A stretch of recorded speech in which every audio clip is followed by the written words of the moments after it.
Ahí sí, ya. Bien, buenas noches, hermanos, hermanas.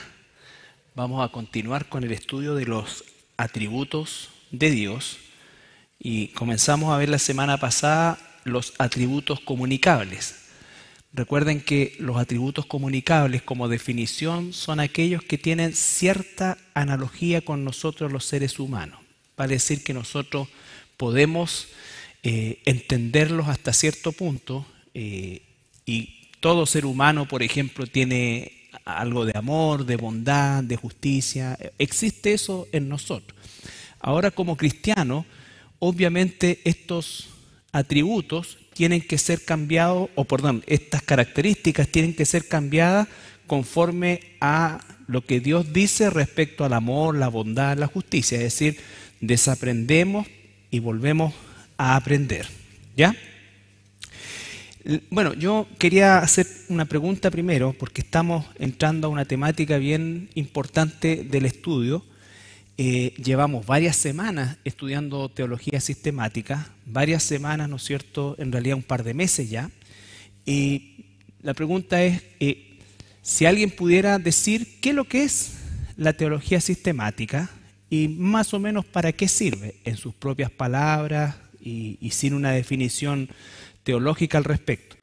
Pero antes de continuar con el estudio propiamente tal, eso, ¿qué entendemos por teología sistemática? ¿Qué entendemos por teología sistemática? Un estudio de la Biblia, claro, pero ya ese es un tipo de estudio. ¿Qué más? Conocer a Dios. ¿Qué más? Teología sistemática.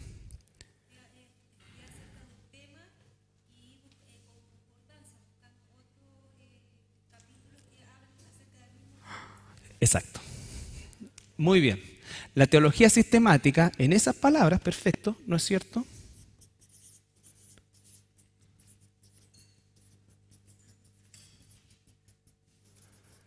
Consiste en estudiar doctrinas. Doctrinas tanto esenciales como doctrinas, ya vamos a verlas después, en un carácter más bien aplicativo. ¿Qué significa esto? Que nosotros sistematizamos, no es otra cosa que ordenamos, por ejemplo, todo lo que la Biblia dice respecto a Dios, a cómo es Dios, quién es Dios. Porque, por ejemplo, si tú le preguntas a cualquier persona que te dé características de Dios o cómo definiría a Dios o quién es Dios, ¿ya? Seguramente recibiríamos muchas respuestas, muchas respuestas. Dios es amor, Dios es mi amigo, Dios es todopoderoso, es creador, todo. Pero nosotros, para conocer quién es Dios, tenemos que conocerlo a través de lo que Él nos reveló de quién es Él. Entonces, ¿qué hacemos con la teología sistemática? Desde Génesis hasta Apocalipsis, sin salir del marco de la Escritura, todo lo que dice de Dios, su carácter, sus atributos, su descripción, en fin, todo eso. Entonces ahí tengo una imagen de la revelación de quién es Dios. Porque, por ejemplo, cuando veamos parte del carácter de Dios y veamos el amor, yo tengo que entender que lo que yo entiendo humanamente como amor no es lo que Dios nos describe de su amor. Porque yo amo a alguien, a mi esposo, a la esposa, al hijo, lo amo con un amor principalmente filial, o sea, ¿no es cierto? Pero ¿cómo nos amó Dios a nosotros? Sin mérito. Entonces tengo que aprender el concepto de la gracia, porque el amor de Dios no se basa en mis méritos, no se basa en mis merecimientos, no se basa en nada que Él necesite de mí. ¿Se entiende? Cuando uno le dice a la persona amada, te necesito, te amo, está hablando, claro, de un tipo de amor. que es real y no se está condenando. Pero cuando yo voy a entender el amor de Dios, tengo que ver lo que la Biblia me describe del amor de Dios. Porque si yo como cristiano me quedo solamente con Juan 3:16, es un versículo del amor de Dios. Porque si entiendo, por ejemplo, el amor de Dios es perfecto, absoluto, ¿no es cierto? Entonces, para que el amor de Dios sea perfecto, absoluto, significa que Dios tiene que aborrecer, ¿no es cierto?, lo contrario. Por ejemplo, hoy día vamos a ver la justicia. Dios ama la justicia. Pero así como ama la justicia, aborrece la injusticia. ¿Ya? Entonces, cuando la gente escucha que Dios aborrece, se empieza a trastabillar, porque tiene una imagen preconcebida, cultural, sesgada, como sea, de el amor de Dios. ¿Qué es lo que dice la gente? Pero si Dios es amor, si ellos se aman, está bien. ¿Cierto? Entonces, esas son las cosas que en definitiva nosotros tenemos que entender a través de la teología sistemática. Por eso es que si no se hace teología sistemática, es muy fácil manipular a las personas. ¿No es cierto? Porque yo te muestro lo que yo quiero que tú veas, en base a lo que yo quiero sacar de ti, yo te muestro lo que es el amor de Dios. ¿Se entiende? Bueno, ese es el concepto de la teología sistemática. La teología sistemática, una vez que veamos los puntos que describimos, ¿no es cierto?, que son, diríamos nosotros, los básicos, tenemos que el día de mañana, ¿no es cierto?, comenzar nosotros a estudiar sistemáticamente la Escritura. A estudiar sistemáticamente la Escritura con un propósito o con el propósito de lo que vimos la semana pasada, la santificación, ¿no es cierto? ¿En qué consiste eso? Ahora estoy hablando de mi relación con Dios. Carlos Flores, mi relación con mi Señor. ¿Cómo es que yo me santifico? ¿Cómo es que tú te tienes que santificar? ¿Qué es santificarse? Si recuerdo que la palabra santo que vimos la semana pasada era ser separado. ¿Cómo me separo? ¿De qué me tengo que separar yo? Del mal. ¿No es cierto? ¿Cómo me separo del mal? No solamente separarme del mal, sino que hacer el bien. ¿No es cierto? Entonces, supongamos, yo, Carlos Flores, tengo, esto es una suposición, ¿no? A lo mejor alguno de ustedes se ha identificado. Problemas de carácter, supongamos. ¿No es cierto? Irritable, ira. Supongamos, tengo envidia, soy envidioso, ¿ya? Soy orgulloso. Entonces, Dios me muestra eso. Yo no me puedo hacer el tonto delante de Dios. Tú no te puedes hacer el tonto delante de Dios. ¿Ya? O sea, somos tontos, pero hacernos los tontos es otra cosa. Yo me tengo que separar de eso. ¿No es cierto? Entonces, yo, Carlos Flores, busco todo lo que Dios dice acerca de la envidia. Todo lo que Dios dice acerca de la ira. Todo lo que Dios dice acerca de la lascivia. Todo lo que Dios dice acerca de la avaricia. Por ejemplo, estoy hablando de pecados que seguramente ninguno de ustedes tiene, pero supongamos que alguien lo tenga. ¿Ya? Y estudio sistemáticamente eso. ¿Qué dice Dios respecto a eso? ¿Qué es para Dios la envidia? ¿Cuánto ofende a Dios un corazón envidioso? ¿Cuánto ofende a Dios un corazón lascivo? ¿Cuánto ofende a Dios un corazón avaro? Ahora, todos los ejemplos que haya, ¿no es cierto? Entonces, logro dimensionar el pecado y ya no me resulta tan chiquitito. Ya no es que soy solamente manito de guagua, sino que soy avaro. Y para Dios eso es pecado. Y es esto, o soy lascivo, ya no solamente una cosa que no, bueno, si miro nomás. No, ¿cómo eso? Entonces, una vez que he identificado la magnitud de eso, empiezo a buscar cómo Dios me da la dirección para combatirlo. Y estamos entonces haciendo un paso más de madurez en mi estudio bíblico. Porque si tú estás leyendo la Biblia, ya estás por sobre la gran media del cristiano promedio. Porque el cristiano promedio no lee la Biblia. Si ahora estás estudiando un libro en particular de principio a fin, ya estás más arriba todavía. Pero eso es una parte. Siempre tenemos que seguir leyendo los libros, volviendo a leer para memorizar. Pero ahora tenemos que dar el siguiente paso, que es el propósito final de este estudio de teología sistemática. Cuando lo llevemos a la parte práctica es aprender a hacer teología sistemática para la santificación. Entonces, ¿cómo llego yo a eso? ¿Cómo llego yo a eso? Soy, por ejemplo, una persona, o realmente mi pecado es el materialismo, es esto, ¿qué es? Porque uno tiene que buscar a Dios para eso. Muéstrame, Señor, ¿qué es lo que te ofende? Aún aquellas cosas que me son ocultas, dice David. Y comenzamos a trabajar, y eso es el proceso de santificación. No nos santificamos leyendo la Biblia casualmente. Buscamos. Y eso nos lleva tiempo. Cuaderno, lápiz, ¿ya?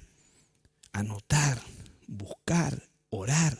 Estoy buscando sistemáticamente esto. Y para eso invierto en una buena concordancia o en una Biblia de estudio con buena concordancia. Pregunto, busco, con el propósito de trabajar eso. ¿Ya? Y es así como entonces Dios me va a sacar de esa condición. Y cada vez que esa condición me quiera volver a tirar, voy a estar mejor entrenado para resistirla. ¿Se entiende? Entonces, ese es el propósito. Es así como nosotros funcionamos con teología sistemática en el proceso de santificación. ¿Ya? Entonces, lo que vimos la semana pasada, que comenzamos a ver los atributos comunicables, teníamos la santidad de Dios y básicamente la palabra santidad, kadosh y agios, significa cortar. Cuando nosotros somos posicionalmente, cuando Dios nos salva, somos cortados del resto de la humanidad que va rumbo al infierno. Fuimos cortados, fuimos sacados, fuimos separados de ellos, fuimos cambiados de destino. Y eso es la palabra santo, ¿no es cierto? Vimos también algunos ejemplos del concepto de santidad a lo largo, sobre todo del Antiguo Testamento, que era todo figurativo, lugar, tierra, en fin, todo eso. Pero también vimos que Dios hizo un llamado a un pueblo específico, Israel, y después hace el llamado al pueblo, que es la iglesia, para que sean santos, ¿no es cierto?, apartados. Y el medio para santificarnos, una vez que posicionalmente hemos sido separados, es la palabra de Dios. Jesús oró, santifícalos en tu verdad, tu palabra es la verdad, o es verdad. ¿Ya? Entonces, yo soy santo posicionalmente, fui cortado de la humanidad. El destino de la humanidad es para allá, yo fui sacado y voy para allá. Ahora, ahora Dios me ha dado, como veíamos el día domingo, todo lo que necesitamos para la vida y la piedad. Por lo tanto, como santo, separado, tengo que comenzar el proceso de santificación. Y el estándar, la norma, el manual de ese proceso es la palabra de Dios. ¿Ya? El poder para llevar adelante ese proceso me lo da la persona del Espíritu Santo que ahora mora en mí. ¿Ya? Entonces, cuando Dios me dice, sé santo porque yo soy santo, me está diciendo que tengo que desarrollar aquello que Él me dio y desarrollar el propósito para el cual yo fui apartado de acá y puesto acá. ¿Ya? Bien. Lo que vamos a ver hoy día brevemente es el atributo comunicable de Dios, que es la justicia de Dios. La justicia de Dios. Bueno, obviamente está estrechamente conectado con la santidad. Ahora, el concepto bíblico es la palabra sadik y el significado etimológico es recto. ¿No es cierto? Es recto. Dios es recto. Dios es justo. Ahora, Obviamente, recto significa hacer lo que es correcto, ¿no es cierto? Pero, ¿cuál es el estándar para determinar que algo es correcto? La ley de Dios. Y la ley de Dios no es otra cosa que la revelación, la expresión del carácter de Dios. ¿Ya? Vamos a ver el Salmo 9:4. Dios es santo, Dios es justo. Ahora yo soy santo posicionalmente, ¿no es cierto? Y también soy declarado justo, no porque soy justo, sino porque se me ha imputado justicia. Soy justificado, ¿ya? Por aquel único justo. Salmo 9:4. Porque has mantenido mi derecho y mi causa. Te has sentado en el trono juzgando con justicia. Dios está en un trono, dice, juzgando con justicia. Sus juicios son justos. Él es justo. Sus juicios están relacionados, por supuesto, con su ley, sus decretos. Un poco de la descripción de la justicia de Dios. Hay muchísimos pasajes en toda la Biblia que describen la justicia de Dios. Vamos a ver Deuteronomio 32:4.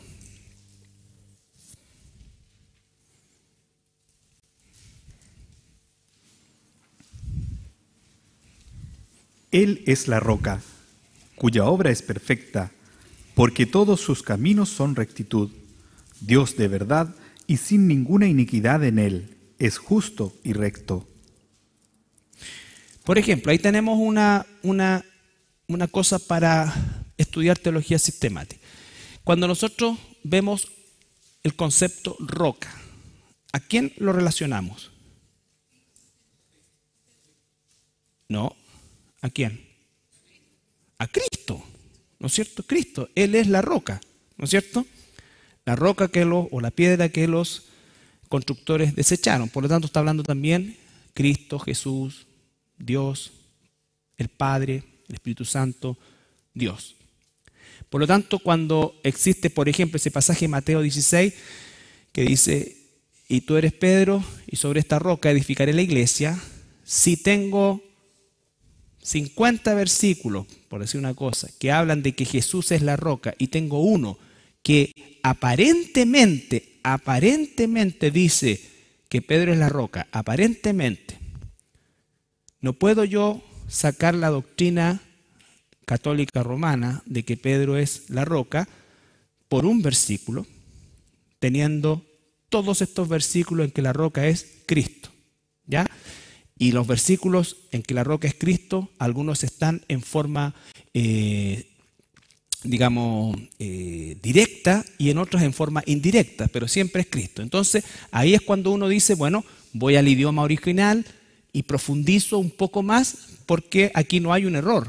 Aquí tengo que profundizar la interpretación. Y llego al punto, ¿no es cierto?, de que efectivamente la roca es la declaración que Cristo es el Mesías, el Hijo del Dios viviente.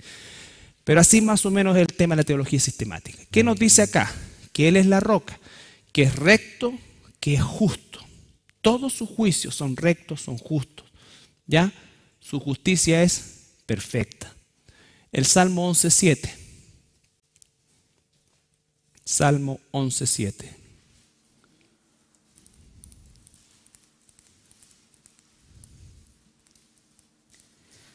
Porque Jehová es justo y ama la justicia. El hombre recto mirará su rostro. Jehová es justo, ama la justicia. El hombre recto. ¿Quién es un hombre recto? Un hombre recto es un hombre justo. ¿Y quién es un hombre justo? Recuerde que hombre es varón y hembra. ¿Quién es un hombre justo? Alguien que ha sido justificado por Dios. Para que Dios me considere justo, yo no puedo presentar mi justicia. La única justicia que Dios considera como tal es aquella que el Hijo ha imputado al pecador, ¿ya? Y nos ha hecho justos. Somos, dice la Biblia, declarados justos. Lo vamos a ver más en detalle después. Salmo 119, 142.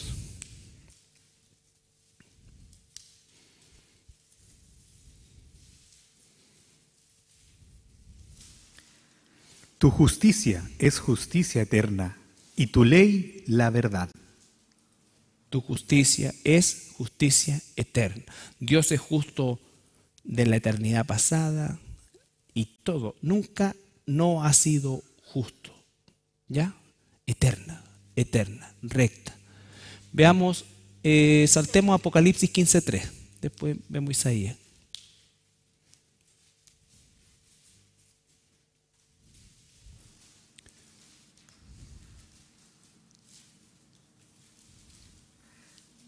Y cantan el cántico de Moisés, siervo de Dios, y el cántico del Cordero, diciendo: Grandes y maravillosas son tus obras, Señor Dios Todopoderoso.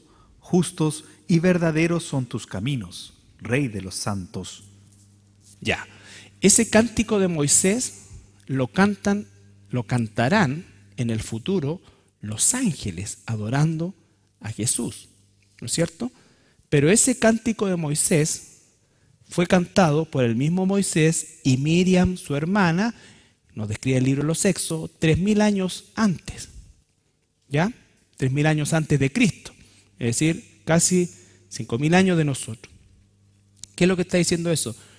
Que es inmutable, Dios no cambia. Ese cántico tuvo validez en el tiempo de Moisés y tendrá validez por la eternidad, porque Él no cambia. Su justicia es eterna, es maravillosa, ¿no es cierto? Es perfecta y todo lo que nosotros podemos descubrir en la Escritura. Entonces esos son breves descripciones de lo que es la justicia de Dios, ¿ya? Ahora, en términos más prácticos, ¿cómo se manifiesta esta justicia de Dios en la Escritura por medio de su revelación? La Biblia dice en Romanos 3, no está ahí, pero búsquenlo igual, Romanos 3, 1, perdón, a ver, Romanos 3, que esto es una revelación de último momento.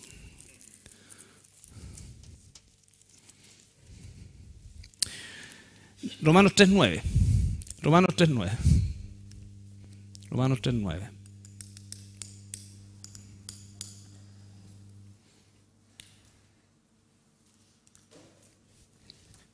¿Qué pues? ¿Somos nosotros mejores que ellos? En ninguna manera, pues ya hemos acusado a judíos y a gentiles que todos están bajo pecado. Y el 10, por favor. Como está escrito: no hay justo, ni aun uno. Entonces Pablo está diciendo, todos somos pecadores, judíos, gentiles, todos. Y dice, no hay justo ni aun uno. Por lo tanto, la primera manifestación de la justicia de Dios es condenando al impío, condenándonos a todos nosotros. Por eso cuando la gente dice que Dios no es justo, y más en boca de un cristiano, es una aberración, porque el que quiere justicia tendría que remitirse a el acto de justicia de Dios, que es condenarnos. Nadie merecía ser salvo. Por eso es que cuando hablemos del amor de Dios, tenemos que entender la gracia de Dios, la misericordia de Dios, pero no el concepto de mérito. Entonces se expresa la justicia de Dios primero que nada condenando al impío. Cuando Dios nos separó, ¿no es cierto? Nos separó por el puro afecto de su voluntad, por pura gracia, porque nosotros nos correspondía la condena igual que cualquier impío nacido en este planeta, ¿ya? Y puedes quejarte, puedes patalear, puedes decir lo que tú quieras, pero la condenación es la misma y es igual, ¿ya? Salmo 92, 5 al 7. Salmo 92, 5 al 7.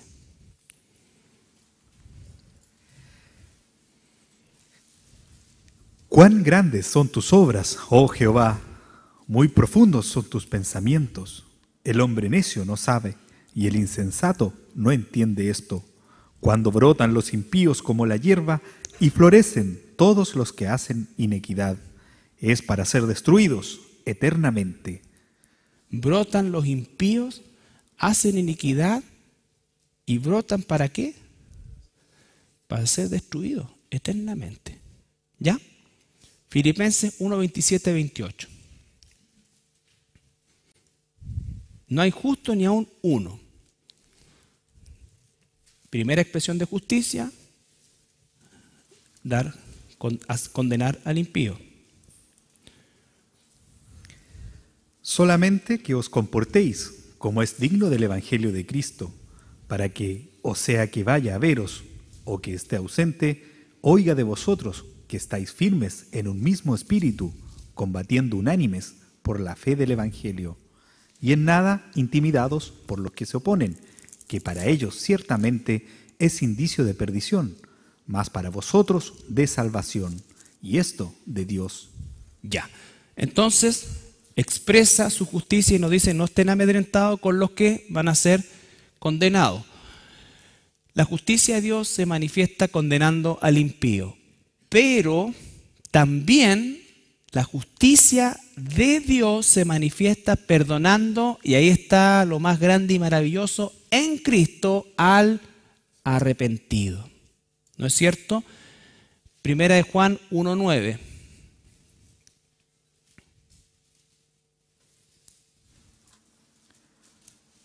Si confesamos nuestros pecados, Él es fiel y justo para perdonar nuestros pecados y limpiarnos de toda maldad. Entonces, primero dice si confesamos, ¿no es cierto? Confesamos nuestros pecados. Ese versículo tiene un efecto salvífico y también tiene un efecto en la santificación. O sea, perdón, una aplicación en la salvación y una aplicación en la santificación, porque aún siendo santos, en nuestra lucha con el pecado, ¿no es cierto? Nuestra lucha es imperfecta, por lo tanto, estamos sujetos a pecar. ¿Ya? Luchamos contra el pecado, pero nunca vamos a dejar de pecar. Nuestra naturaleza nunca va a desaparecer. Pero dice, sí confesamos. Y lo primero que yo tengo que confesar es mi condición delante de Dios. El verdadero evangelio, y cuando verdaderamente el Espíritu Santo ha tocado el corazón para arrepentimiento de un impío como nosotros, es decir, como Isaías: estoy muerto. Si este es el estándar de Dios, yo estoy frito, estoy muerto, estoy condenado, no tengo ninguna posibilidad. Cualquier persona que todavía patalee y diga, pero es que yo no creo que soy así, o sea, yo pienso que Dios sí es justo, tendrá que, porque yo sí soy una persona justa, bueno, todos somos pecadores, pero no vamos a comparar. Y cualquier justificación que haga esa persona todavía no ha llegado al punto del arrepentimiento. ¿Ya? Y muchas personas finalmente abandonan porque no ha llegado esa convicción de que si este es el estándar de Dios, porque no se trata de este estándar, se trata de este estándar. Dios va a tener comunión con aquellos que estén en este estándar. Pregunta, ¿hay alguien que puede estar en este estándar? Respuesta, imposible. Eso es lo primero. Y entonces ahí confieso mi pecado, confieso mi condición. Y Él es fiel y justo para perdonarme, para limpiarme. No hay evangelio si primero no hay reconocimiento y conocimiento de la condición en que me encuentro. Por eso es que cuando yo le digo a una persona, Dios te ama y quiere lo mejor para tu vida, ¿por qué no le das una oportunidad a Jesús? Eso no es el evangelio. El evangelio es, Dios demanda esto y tú y yo estamos allá. Y como estamos allá y Dios está acá, lo justo es que nos condena. Esa es la justicia de Dios. Y por eso que el reconocer eso es sobrenatural, porque nosotros somos orgullosos. Diría, tú estás allá, pero yo no estoy allá, pues yo estoy aquí.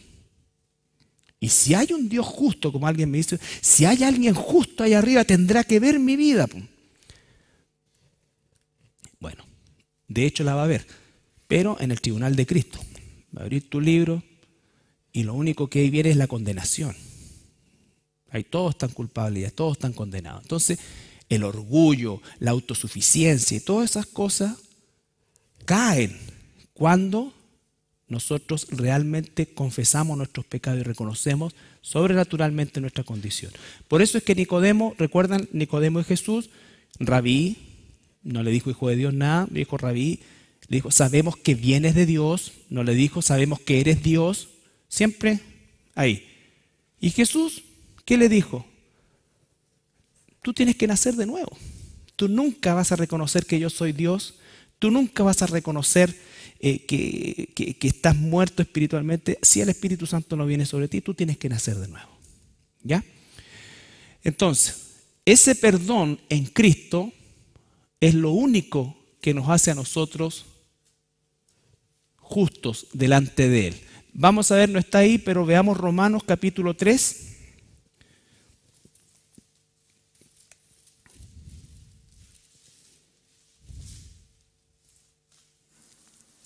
...21 al 25.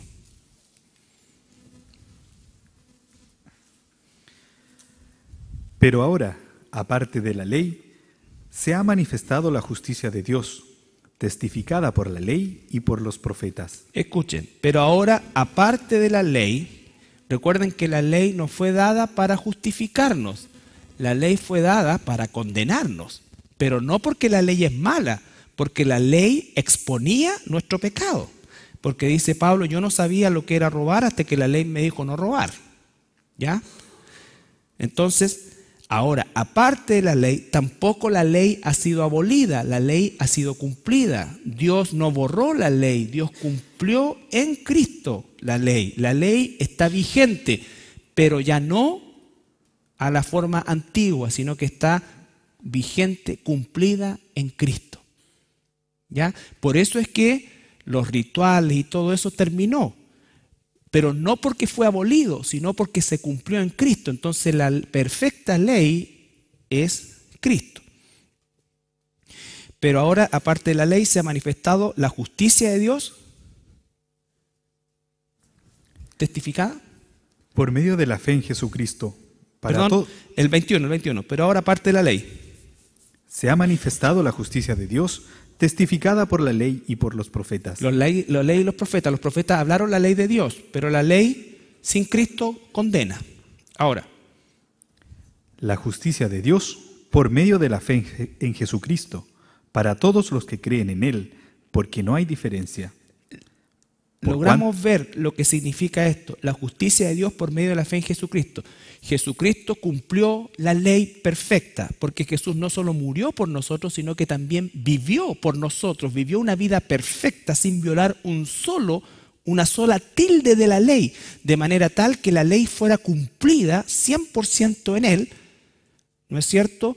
Y entonces, siendo 100% en Él cumplida, Él pudo transformarse o ser el sacrificio perfecto, sin mancha por nosotros. ¿Ya? Ahora sí, el 23. Por cuanto todos pecaron y están destituidos de la gloria de Dios. Entonces ahora entiendo. Me vuelve a recordar que yo soy un pecador y como tal un impío destituido de la gloria de Dios. Me está llamando un impío. Porque si fuera un hermano estaría por último viendo por internet. Ya. 23. Por cuanto todos pecaron y están destituidos de la gloria de Dios. ¿Estamos claros?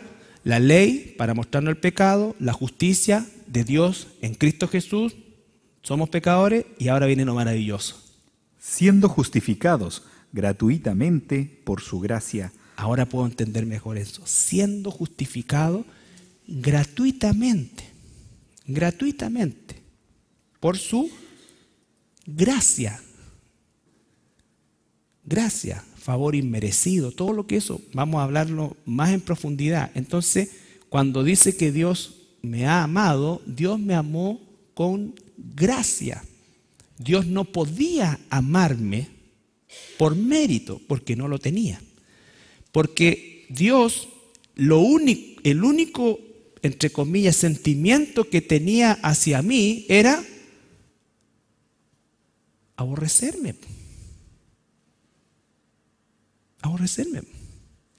Dice la Biblia, Dios está airado todos los días contra el impío. Y eso terminó el día en que Él me llamó. Porque recuerden que al infierno no mandan una caja de pecado, van personas. Entonces esta separación del pecado y el pecador es una mentira esotérica. Dios no condena pecados, condena personas pecadoras. Entonces eso también es importante. Ahora, yo quizás en uno debe aplicarse que yo amo al pecador y odio el pecado, porque yo no sé quién es oveja de Dios. Pero Dios lo tiene claro. Dios lo tiene claro. Entonces, siendo justificado gratuitamente por su gracia, mediante la redención que es en Cristo Jesús. Por eso es que es un insulto cuando alguien cree que por sus obras puede alcanzar salvación. Cree que por sus méritos puede alcanzar salvación. Cree que puede hacer algo para alcanzar salvación. Porque el único medio para ser salvo es Jesucristo. ¿Y por qué? Porque es el único que satisfizo el estándar de la justicia de Dios. Versículo 25. A quien Dios puso como propiciación por medio de la fe en su sangre para manifestar su justicia, a causa de haber pasado por alto en su paciencia los pecados pasados. En Cristo se manifiesta también la justicia de Dios. ¿Por qué? Porque el pecado fue pagado. Ahora, versículo 26, fíjense, con la mira de manifestar en este tiempo su justicia. Pausa, de manifestar en este tiempo su justicia, a fin de que Él sea el justo y el que justifica al que es de la fe de Jesús. Él es el justo y Él me justifica. Yo soy injusto. Él es el justo, pero Él me justifica. ¿Por qué? Porque yo he puesto mi fe en Él. Ese es el proceso. ¿Ya? Ese es el proceso. Entonces, la justicia de Dios, veamos 1 Corintios capítulo 6, versículo 11.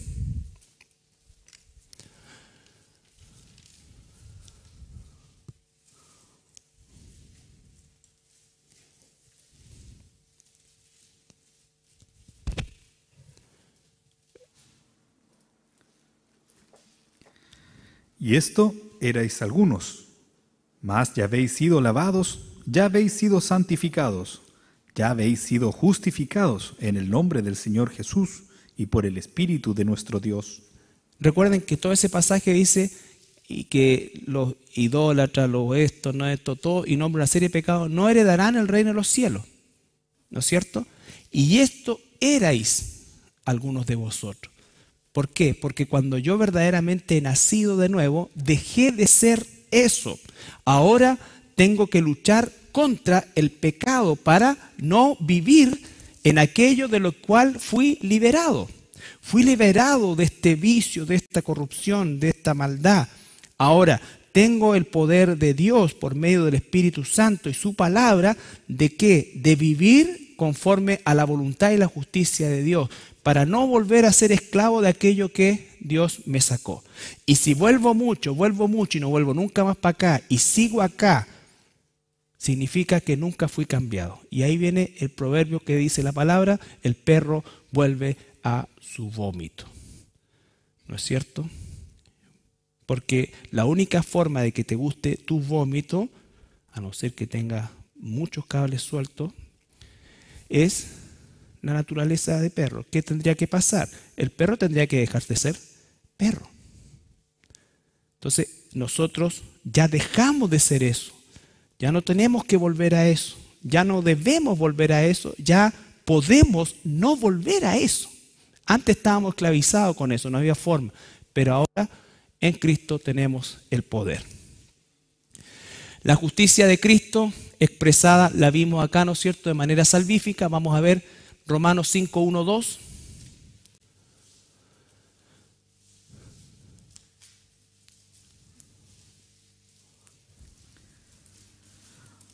Justificados pues por la fe, tenemos paz para con Dios por medio de nuestro Señor Jesucristo, por quien también tenemos entrada por la fe a esta gracia en la cual estamos firmes y nos gloriamos en la esperanza de la gloria de Dios. Ahí está, ¿no es cierto? Justificados pues por la fe. Siempre es la fe en Cristo. Recuerde que poner nuestra fe en Cristo verdaderamente, y cuando es la verdadera fe salvífica, implica cuando pongo mi fe en Jesús, saco mi fe de cualquier otra cosa, partiendo por mí mismo. Porque mucha gente dice, no, si yo creo en Jesús, pero también creo en esto, creo en esto, creo en esto, creo en esto. No, solo en Jesús. ¿Ya? Justificados por la fe en Jesús. Creer en Jesús es no creer en nada más. Si creo en Jesús, o digo creer en Jesús y creo en otras cosas, entonces no creo en Jesús como demanda el que creamos en Él. ¿Ya? Por eso es que esa fe ni siquiera viene de nosotros, es dada por Él. Tenemos paz para con Dios, lo que significa que antes estábamos en guerra con Dios, éramos enemigos de Dios, y por medio de nuestro Señor Jesucristo, por quien también tenemos entrada otra vez por la fe en esta gracia o a esta gracia en la cual estamos firmes y nos gloriamos en Él, en la esperanza de la gloria de Dios. ¿Ya? Vamos a ver segunda de Corintios 5:21. La justicia de Dios, la justicia de Cristo.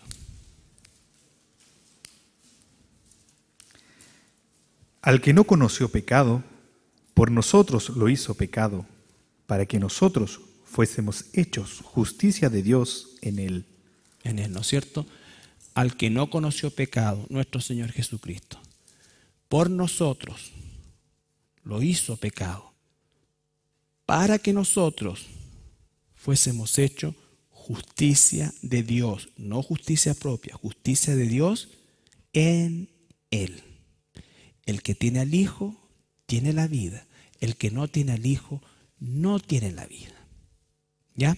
Entonces, esta justicia de Dios se expresa todavía en este tiempo de manera salvífica. Cuando Jesús vino la primera vez, Él dijo, yo no vengo a condenar, vengo a salvar. ¿No es cierto? Y comisionó a la iglesia para que predicara el evangelio de salvación. Y la iglesia todavía estamos, por la gracia de Dios, en esta etapa, llamando al mundo al arrepentimiento. Pero Jesús vendrá una segunda vez, pero ya no en una visita salvífica, sino para juicio, ¿ya? Entonces, el mismo Jesús que vino a salvar es el mismo Jesús que volverá a condenar, ¿ya? Apocalipsis 19:11.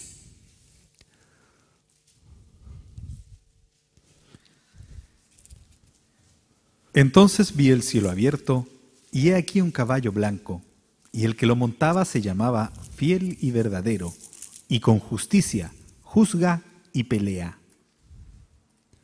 Fiel, verdadero, con justicia, juzga y pelea. Esa es la segunda venida de Jesús. Ya no viene en un pesebre, no nace, ¿no es cierto?, en el anonimato, no. Ahora dice que como relámpago de oriente a occidente será su segunda venida y vendrá en su caballo blanco como Rey de Reyes, Señor de Señores, a juzgar. A juzgar. Vemos 2 Timoteo 4:1. Hay muchos más pasajes, pero algunos para verlo. 2 Timoteo 4:1.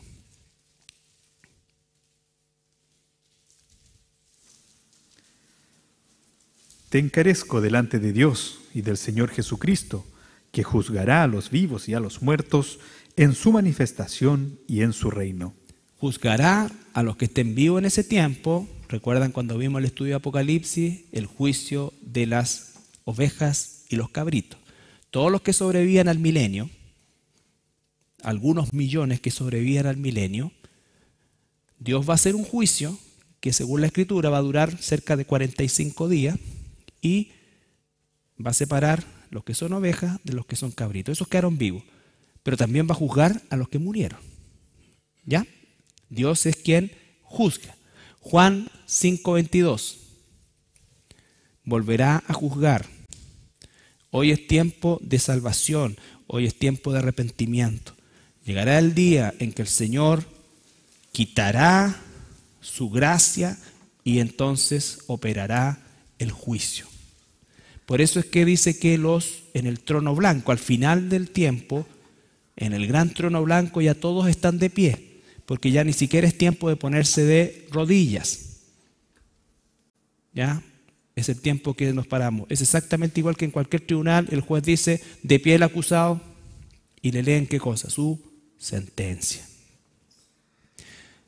Juan 5:22. Porque el Padre a nadie juzga, sino que todo el juicio dio al Hijo.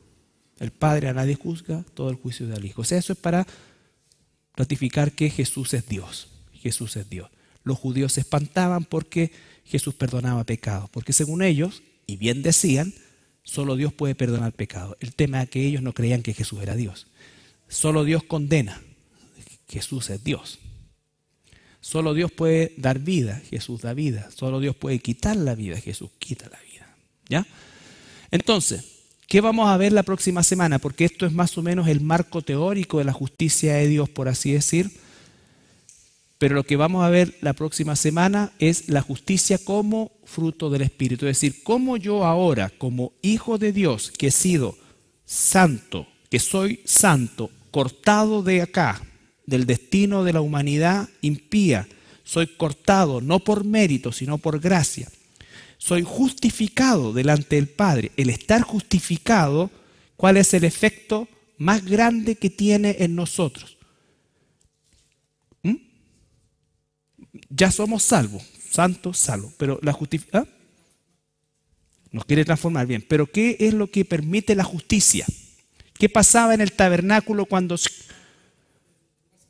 el lugar santísimo? Tenemos libre acceso al Padre. Ahora nos podemos acercar confiadamente al trono de la gracia porque estamos declarados justos.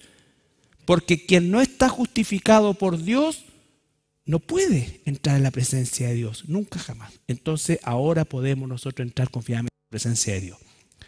Entonces, como tal, en nuestra nueva naturaleza, ¿qué es lo que debe ocurrir en nosotros? ¿Cómo es que esto se debe manifestar ahora en términos prácticos? ¿Ya? Eso lo vamos a ver la próxima semana. ¿Alguna pregunta? Elvia Antonio.